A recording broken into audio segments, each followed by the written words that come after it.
새벽기도에 나오신 성도님들을 주님의 이름으로 환영합니다. 마음과 샘물의 기도를 하나님께 드립니다. 먼저 우리 믿음을 고백합니다. 여호와는 위대하시니 우리 하나님의 성 거룩한 산에서 극진히 찬양 받으시리로다. 아멘. 우리의 찬양을 받기에 합당하신 하나님, 오늘도 하나님을 찬양함으로 나아갑니다.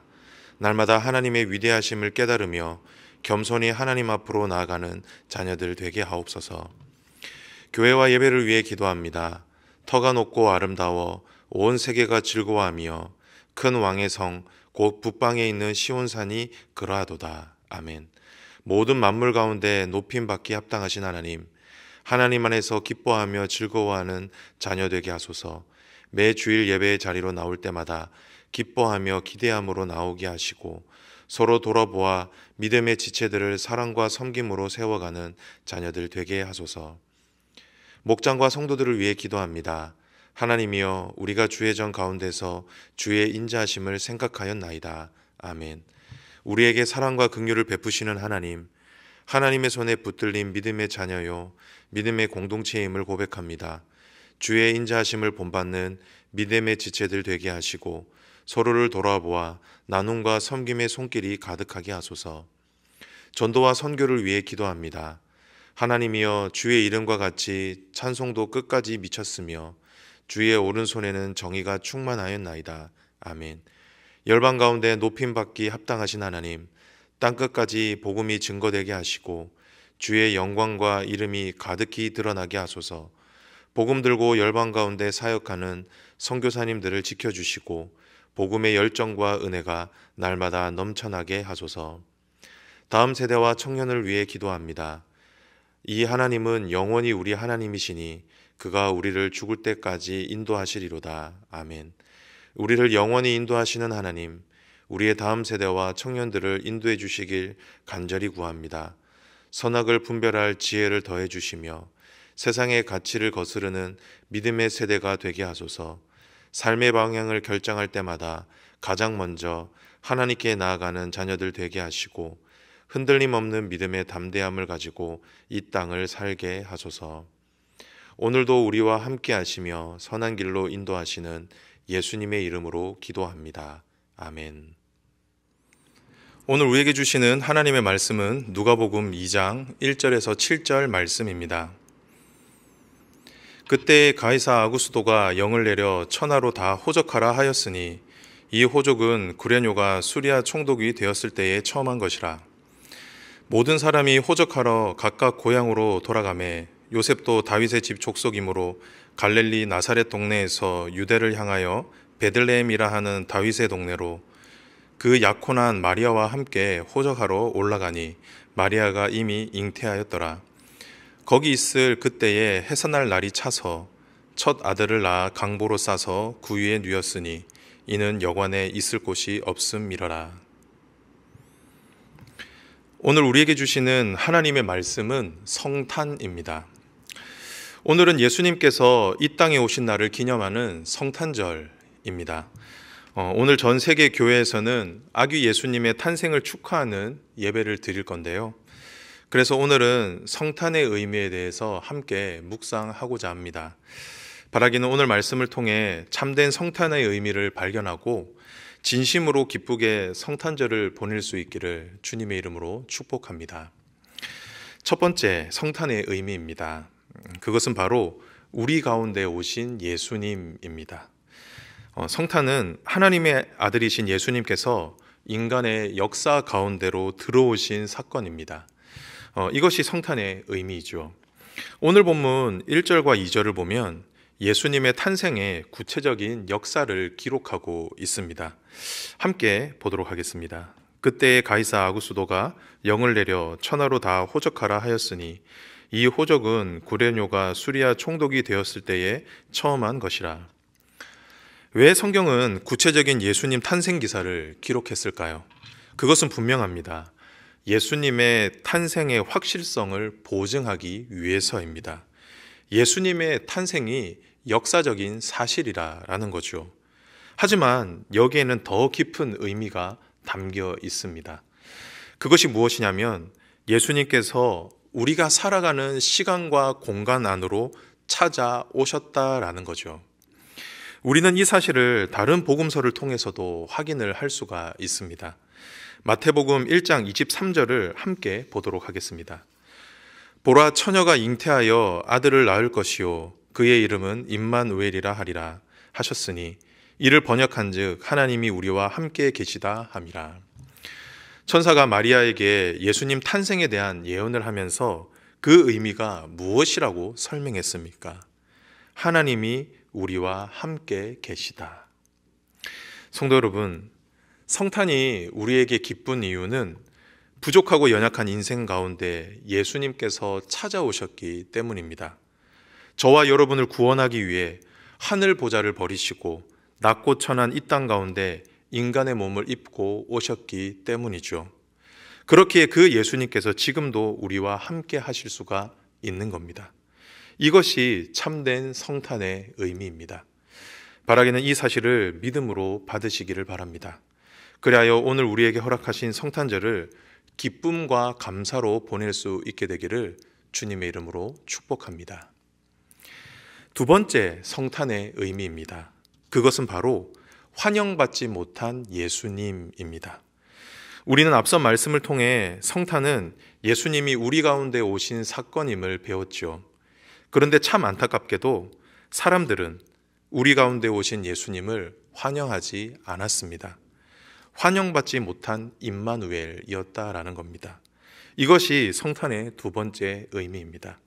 오늘 본문 7절 말씀을 함께 보도록 하겠습니다.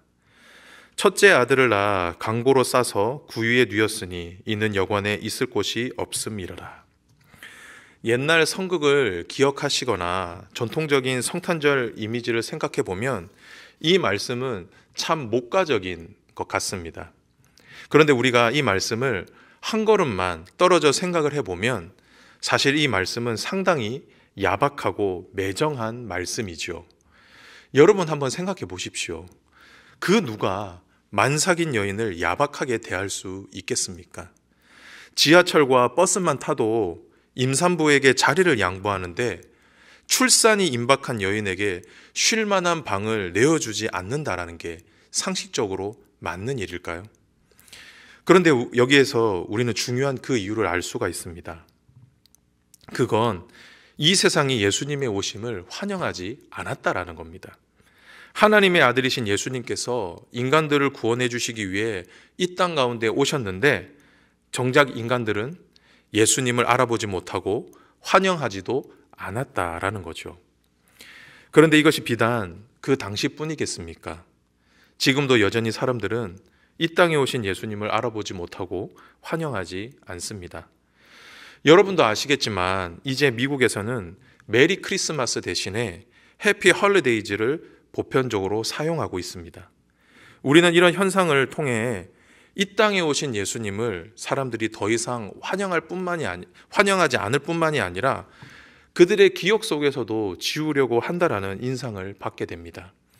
더 이상 예수님에게 빈방을 내어드리지 않는다라는 것이죠. 성도 여러분, 여러분은 어떻습니까? 여러분은 아직 예수님에게 내어드릴 방이 남아 있으십니까? 예수님께서 저와 여러분의 삶 가운데 찾아오실 때 내 삶의 자리를 내어드릴 수 있느냐라는 겁니다. 바라기는 성탄절을 맞이하여 저와 여러분의 마음과 삶의 자리에 예수님이 들어오실 수 있는 그 방을 마련해 보시기를 바랍니다.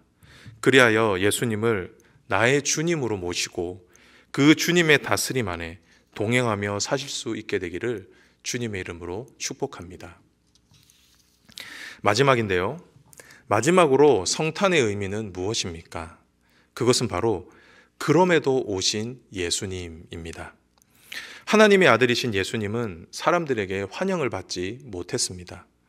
그래서 예수님에게 작은 방 하나도 내어드리지 않았죠. 하지만 예수님은 포기하지 않으셨습니다. 그래서 환영받지는 못했지만 결국 이 땅 가운데 오셨습니다. 다시 7절 말씀을 한번 보십시오. 첫 아들을 낳아 강보에 싸서 구유에 누였으니 이는 여관에 있을 곳이 없음이러라. 예수님은 사람들에게 환영받지 못했지만 이 땅 가운데 오셨습니다. 비록 강보에 쌓여 구유에 누우셨지만 저와 여러분의 삶 가운데 비집고 들어오신 겁니다. 이것이 바로 성탄의 의미이죠. 그렇다고 하면 왜 예수님은 환영받지 못하셨음에도 불구하고 우리 가운데 오셨을까요? 생각해 보면 아주 괘씸할 것 같은데 왜 굳이 우리 가운데 오셨냐라는 겁니다. 그것은 바로 저와 여러분을 사랑하시기 때문입니다. 하나님이 저와 여러분을 사랑하시기 때문에 그렇게 하셨던 것입니다. 우리가 너무나 잘 아는 말씀, 요한복음 3장 16절 말씀입니다. 하나님이 세상을 이처럼 사랑하사 독생자를 주셨으니 이는 그를 믿는 자마다 멸망하지 않고 영생을 얻게 하려 하심이라. 성경은 말합니다. 하나님이 저와 여러분을 사랑하신다라고 말이죠. 그래서 독생자를 주셨다라고 말씀합니다. 우리도 인생을 살다 보면 이해할 수는 없지만 가능한 일들이 있습니다. 왜 그렇게 하는지 도무지 이해가 되지 않는데 이루어지는 일들이 있다라는 것이죠. 그런데 그런 일들의 대부분은 사랑하기 때문에 가능한 것들입니다. 사랑하기 때문이라고 하면 모든 게 이해가 되고 가능한 것이죠. 저는 성탄의 의미도 그렇다라고 생각을 합니다. 왜 하나님의 아들이 낮고 낮은 이 땅에 오셨나? 그리고 왜 어린아기의 모습을 하고 오셨을까? 심지어 사람들의 환영을 받지 못하면서도 왜 그렇게까지 우리에게 오셔야만 했느냐라는 겁니다. 사실 설명이 잘 안 되죠. 하지만 사랑하기 때문에 라고 말을 한다면 그 설명이 가능해집니다. 사랑하는 성도 여러분, 하나님이 저와 여러분을 그만큼 사랑하십니다. 그래서 환영하지 않아도 이 땅에 예수님을 보내주신 것입니다. 바라기는 성탄절을 맞이하여 그럼에도 우리 가운데 오신 예수님께 다시 한번 감사하시기를 바랍니다. 그리고 그 감사한 마음으로 성탄 감사 예배에 참여할 수 있게 되기를 주님의 이름으로 축복합니다. 말씀을 정리합니다. 아직 세상은 성탄의 의미를 잘 모릅니다. 그래서 단순히 연말연시 따뜻하게 보내는 휴일로만 생각하죠. 하지만 저와 여러분은 성탄의 진정한 의미를 알고 있습니다. 그 의미가 무엇이었습니까? 첫째는 우리 가운데 오신 예수님이었습니다. 그리고 둘째는 환영받지 못한 예수님이었죠. 그리고 마지막은 무엇이었습니까? 그럼에도 오신 예수님이었습니다.